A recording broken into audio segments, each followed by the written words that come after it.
Solenidade de Pentecostes, 50º dia da novena 50 dias no Cenáculo com Maria, Nossa Senhora de Pentecostes, escrita pelo Padre Luiz Erlim, missionário claretiano, e publicada pela editora Ave Maria. Em nome do Pai, do Filho e do Espírito Santo. Amém. A gente pede a iluminação do Espírito Santo para que conduza a nossa caminhada de oração junto com Nossa Senhora. 50º dia, Pentecostes. Chegando o dia de Pentecostes, estavam todos reunidos no mesmo lugar. De repente, veio do céu um ruído, como se soprasse um vento impetuoso, e encheu toda a casa onde estavam sentados. Apareceu-lhes então uma espécie de línguas de fogo que se repartiram e pousaram sobre cada um deles. Ficaram todos cheios do Espírito Santo e começaram a falar em outras línguas, conforme o Espírito Santo lhes concedia que falassem. Achavam-se então em Jerusalém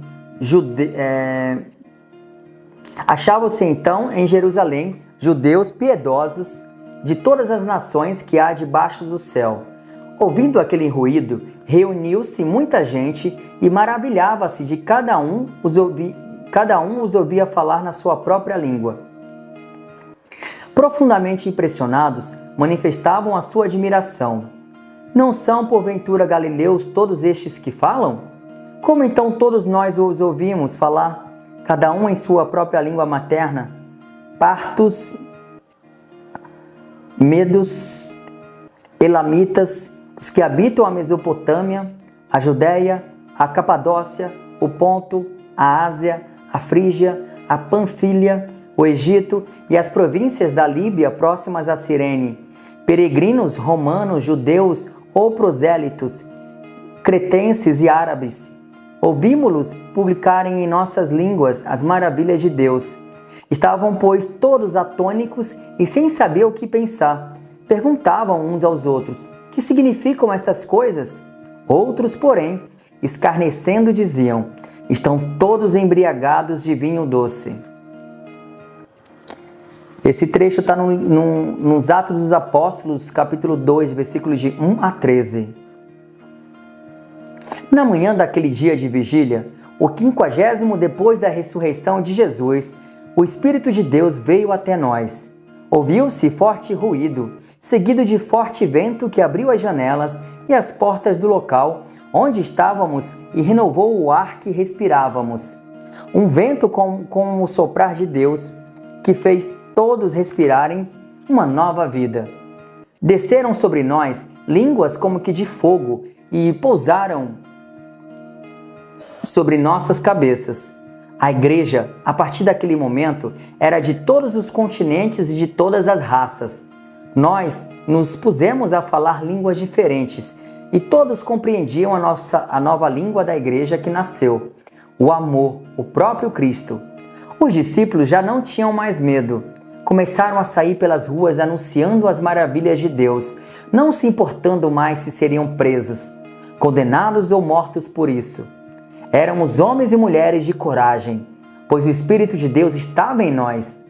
A profecia se cumpriu. Ele guiaria por todo sempre a igreja. Vendo aqueles sinais, muitas pessoas que peregrinavam por Jerusalém se converteram e juntaram-se a nós. Os discípulos iam e vinham, abraçavam-me e beijavam minhas mãos em sinal de gratidão.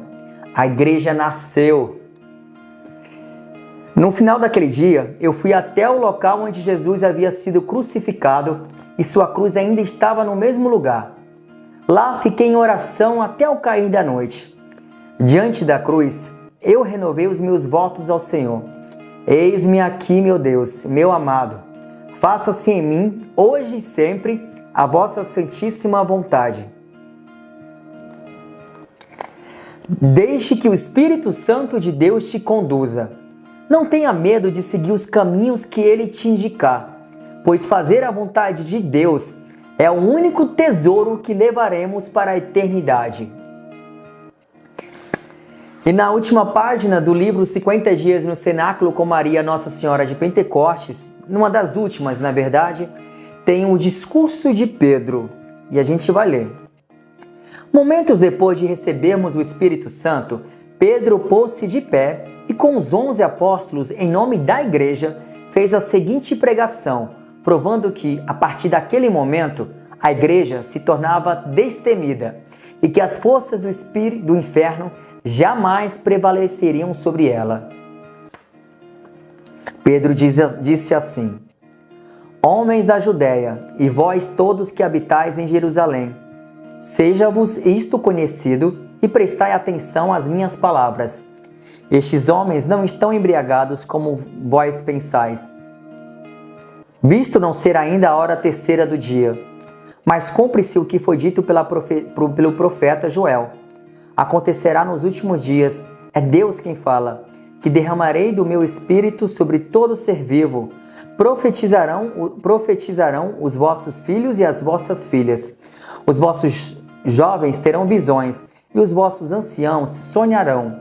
Sobre os meus acervos e sobre as minhas servas derramarei naqueles dias do meu espírito e profetizarão. Farei aparecer prodígios em cima, no céu, e milagres embaixo, na terra. Sangue, fogo e vapor de fumaça. O sol se converterá em trevas e a lua em sangue, antes que venha o grande e glorioso dia do Senhor. E então todo o que invocar o nome do Senhor será salvo. Israelitas, ouve estas palavras. Jesus de Nazaré, homem de quem Deus tem dado testemunho diante de vós com milagres, prodígios e sinais que Deus por ele realizou no meio de vós, como vós mesmos sabeis, depois de ter sido entregue, segundo o determinado desígnio e presciência de Deus. Vós o matastes, crucificando-o por mãos de ímpios, mas Deus o ressuscitou, rompendo os grilhões da morte, porque não era possível que ela o retivesse em seu poder. Pois ele diz, Davi, eu via sempre o Senhor perto de mim, pois ele está à minha direita, para que eu não seja abalado. Alegrou-se por isso o meu coração e a minha língua exultou. Sim, também a minha carne repousará na esperança, pois não deixarás a minha alma na região dos mortos, nem permitirás que o teu santo conheça a corrupção. Fizeste-me conhecer os caminhos da vida, e me encherás de alegria com a visão de tua face. Irmãos, seja permitido dizer-vos com franqueza, do patriarca Davi, dizemos que morreu e foi sepultado, e o seu sepulcro está entre nós até o dia de hoje. Mas ele era profeta, e sabia que Deus lhe havia jurado que um de seus descendentes seria colocado no seu trono. É, portanto, a ressurreição de Cristo, que ele previu e anunciou por estas palavras. Ele não foi abandonado na região dos mortos, e sua carne não conheceu a corrupção. A este Jesus, Deus o ressuscitou, do que todos nós somos testemunhas, exaltado pela direita de Deus, havendo recebido do Pai o Espírito Santo prometido, derramou-o como vós vestes e ouvis. Pois Davi pessoalmente não subiu ao céu, todavia diz, o Senhor disse a meu Senhor, senta-te à minha direita, até que eu ponha os teus inimigos por escabelo dos teus pés. Que toda a casa de Israel saiba, portanto, com a maior certeza de que este Jesus, que vós crucificastes, Deus o constituiu Senhor e Cristo.